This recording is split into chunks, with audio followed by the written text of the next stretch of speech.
உங்க TikTok account warning வந்துருச்சா? இந்த மெசேஜ் வந்துருச்சா? அப்ப உங்க அக்கவுண்ட் பேன் ஆகிறதுக்கு சான்ஸ் ஹையா இருக்கு. சரி இது எப்படி சரி செய்யறதுன்னு ரொம்ப பேர் கேட்டிருக்கீங்க. அதுக்கு சொல்லினா தான் இந்த வீடியோ. ரெடியா? வாங்க சொல்லி தரேன். சரி, அக்கவுண்ட் ஸ்டேட்டஸ் எப்படி செக் பண்றதுன்னு ப்ரீவியஸ் வீடியோல நான் ஷேர் பண்ணியிருந்தேன். அப்படி நீங்க மிஸ் பண்ணியிருந்தீங்கன்னா இந்த 2 வீடியோவையும் ஃபர்ஸ்ட் பார்த்துருங்க. அப்போதான் ஏன் உங்க அக்கவுண்ட்டுக்கு வயலேஷன் வந்துச்சுன்னு ரீசன். இப்போ புதுசா ஒரு ரீசன் வந்திருக்கு. யார் மற்றவங்க வீடியோக்கு போயிட்டு கேவலமான கமெண்ட்ஸ், கெட்ட வார்த்தை யூஸ் பண்றது, பூலி பண்ணுற கமெண்ட்ஸ் போடுறீங்களோ இதோட நிப்பாட்டிக்கிங்க. உங்க அக்கவுண்ட்ஸ் எல்லாம் வார்னிங் வந்து பேன் ஆகிறதுக்கு சான்ஸ் சூப்பரா இருக்கு. இது நல்ல விஷயம் தானே? சரி, இப்போ விஷயத்துக்கு வருவோம். இந்த வார்னிங் எப்படி சரி பண்றதுன்னு பார்க்கலாம். ஃபர்ஸ்ட் நீங்க செய்ய வேண்டியது 3 மாசத்துக்கு விரதம் எடுக்கணும்.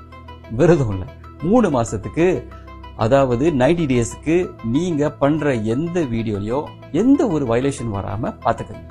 காப்பிரைட் மியூசிக், உங்க தொலைபேசி எண்கள், வங்கி நம்பர், அப்புறம் அந்த பாக்ஸ்ல கருப்பா டோட்டா இருக்குங்க அது, அப்புறம் உங்களை அடையாள அது, அப்புறம் வயலன்ஸ், இந்த மாதிரி விஷயத்த போடாதீங்க. நல்ல பிளே ஆயிடுங்க. 90 டேஸ்க்கு அப்புறம் டிக்டாக்கே உங்க நடவடிக்கையை பார்த்து பரவாயில்லையே நல்ல பிளே ஆயிட்டாலே அப்படின்னு டிக்டாக்கே உங்க அக்கவுண்ட ரிசெட் பண்ணிடுவாங்க. அப்படி வார்னிங் கிடைச்சோம் இந்த 90 டேஸ்ல மீண்டும் தப்பு பண்ணீங்கன்னா உங்க அக்கவுண்ட் ஆப்பு தாங்க. டிக்டாக் கம்யூனிட்டி கைட்லைனை படிச்சுட்டு பத்திரமா ஃபாலோ பண்ணுங்க.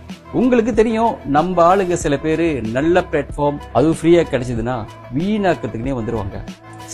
சிலர் சரி, 90 டேஸ்க்கு அப்புறமும் இந்த அக்கவுண்ட் வார்னிங் கிளியர் ஆகலைன்னா என்ன பண்ணலான்னு நெக்ஸ்ட் வீடியோல சொல்லித்தரேன்.